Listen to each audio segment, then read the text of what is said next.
सदर Lahore high court bar Asad मंजूर भट्ट का कहना है कि वतन अजीज़ में सिविल मार्शल चल रहा है। 26वीं आईनी तरमीम के असरात अब आना शुरू हो गए हैं। असद मंजूर भट्ट ने मीडिया से गुफ्तगू करते हुए कहा कि आम शहरियों की फौजी अदालतों में ट्रायल की मजम्मत करते हैं। उन्होंने कहा कि आईनी बेंच ने फौजी अदालतों को फैसले जारी करने की इजाज़त दी है।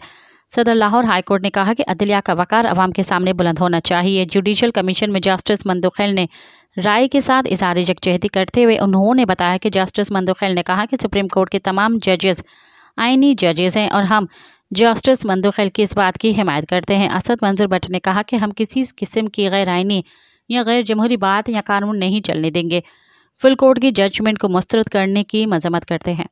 मज़ीद ख़बरन ऐं तफ़सीलात लाइ विज़िट कयो असांजी वेबसाइट www.awamiNewsHD.com ऐं ॾिसंदा रहो अवामी न्यूज़ HD।